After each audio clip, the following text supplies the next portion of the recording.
오늘은 8월 20일 에스겔 43장 13절부터 27절까지입니다. 오늘 본문은 하나님께서 에스겔에게 환상을 보여주는 가운데 하나님께서는 번제단을 보여주십니다. 그 번제단을 측량하는 장면이에요. 번제단은 한마디로 하나님의 성전의 중심인 곳입니다. 우리가 예배 가운데 가장 중요한 그 순간이 하나님께 용서받는 순간이거든요. 그 용서받는 행위를 하는 곳이 바로 번제단이기 때문에 그래요. 한번 성경을 볼게요.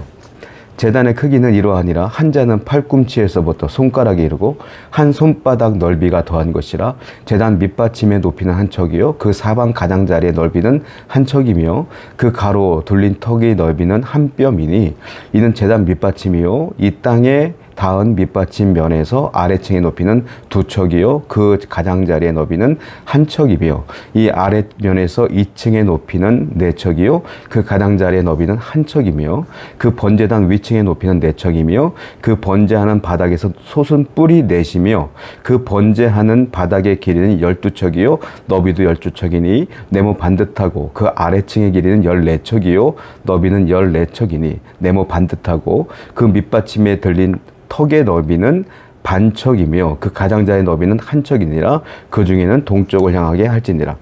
여기 보면 번제단의 크기가 뭐 몇 척이다 몇 척이다 뭐 높이는 어떻다 밑받침은 어떻다 쭉 얘기가 나오는데 한마디로 말하면 이 번제단은 3층의 구조로 되어 있어요.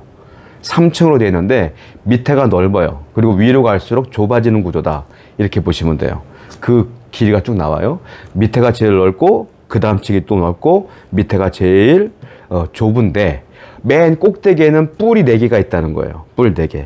이 번제단에서 제일 중요한 것이 무엇이냐면 이 뿔 4개가 중요하다라는 겁니다. 그리고 거기서 어떡합니까? 재물을 그 위에 올려놓고 불태워서 하나님께 제사 지냄으로 용서받는 장면, 이것이죠. 여러분 우리가 알아야 될 게 있어요. 무엇이냐면 원래 하나님께 죄를 지으면 그 죄 용서받기 위해서는 반드시 제물을 드려야 되는 거예요. 제물. 그것이 숫양이요 숫염소입니다. 그걸 드려야 되는 거예요. 그래서 내가 원래 죽어야 되는데 내가 가지고 온 그 제물이 대신 죽는 거예요.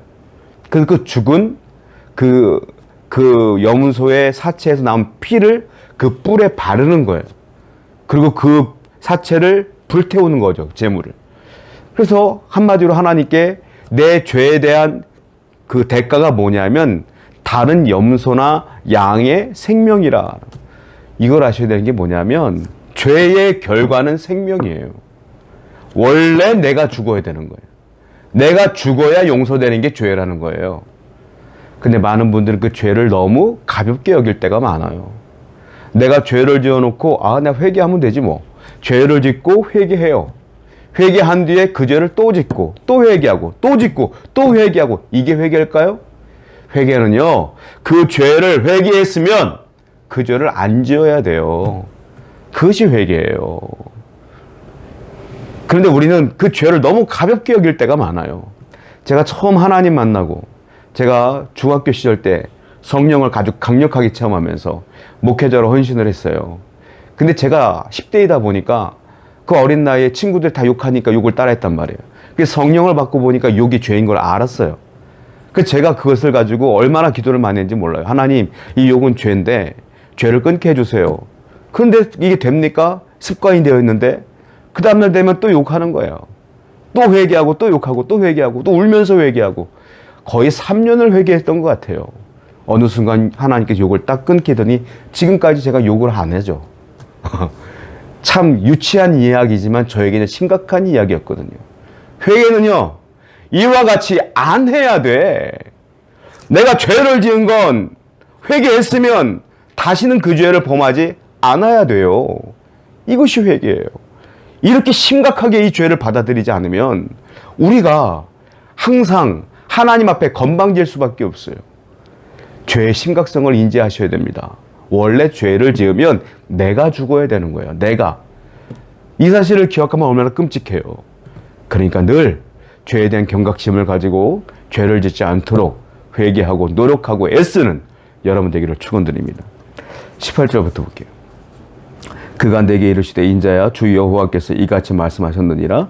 이 제단을 만드는 날에 그 위에 번제를 드리며 피를 뿌리는 규례는 이러하니라. 주 여호와의 말씀이니라.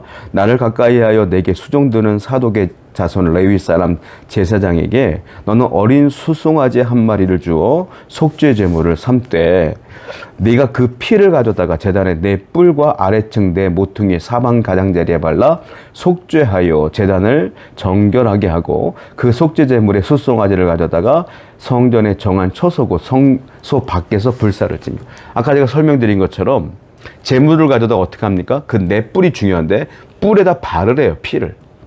그러니까 속죄의 가장 중요한 요소는 뭐다? 피다, 이거예요. 피. 피는 생명이에요. 피는. 여러분들에게 피가 있죠. 저에게도 피가 있어요. 사람이 어떻게 사망합니까? 피가 소멸하면 사망하는 거예요. 과다출혈로 사망하는 거예요. 사람이 피가 없어지면 죽어요. 결국 피는 뭐다? 생명이다. 그러니까 피를 발랐다는 건 뭐예요?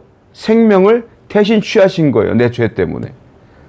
그러니까 내 죄물이 나 대신 죽은 거예요. 그 피로 하나님께서 용서받으신 거죠. 그런데 이 짐승의 피는 한계가 있어요. 매번 우리가 제물을 가져다가 제사를 지내야지만 용서받을 수 있어요. 그런데 이것 때문에 온전한 피, 완전한 제물로 이 땅의 화평의 제물로, 화목 제물로 당신의 아들 예수 그리스도를 하나님께서 보내신 겁니다. 짐승과는 다른 완전한 제물이에요. 흠없고 죄 없는 예수님이 나를 위해 십자가에 달려 돌아가신 거예요. 그래서 그 피가, 십자가에서 그 흘린 피가 나의 죄를 대신 용서받는 통로가 된 겁니다. 그래서 온전한 제물이신 예수님 때문에 우린 다시는 제물을 가지고 나가서 하나님께 제사를 지내지 않아도 되는 것이죠. 그 죄는 용서받은 거예요. 완전히 용서받은 거예요. 이것은 무엇을 얘기해요? 예수 그리스도의 보혈을 의미하는 거예요. 우린 무엇을 깨달아야 될까요? 예수님의 은혜를 아셔야 돼요. 여러분들은 항상 그 은혜를 잊고 살 때가 많아요. 내가 구원받은 것, 예수를 믿음으로 구원받은 것, 내가 죄 용서받은 것, 이것이 내게 돈이 되는 것도 아니고 내 사업의 성공에 지름길이 되는 것도 아니야. 그러니까 내가 눈에 보이는 현상에 아무 도움이 안 되는 것 같아. 그러니까 잊고 살아요. 이것이 별거 아닌 것처럼 느껴져요. 여러분 그렇지 않아요. 이것이야말로, 이 은혜야말로 가장 큰 은혜인 걸 아셔야 돼요. 여러분들이 이 땅에 떵떵거리고 살아봤자 돌아가시면 지옥 가면 어떻게 될 거예요? 아무것도 필요 없는 거 아니에요. 그런데 내가 이 땅에 살면서 조금 부족하게 살아도 저 천국에 가면 하나님의 모든 것들을 보상해주는 그 믿음으로 살아가는 것, 얼마나 감사한 겁니까?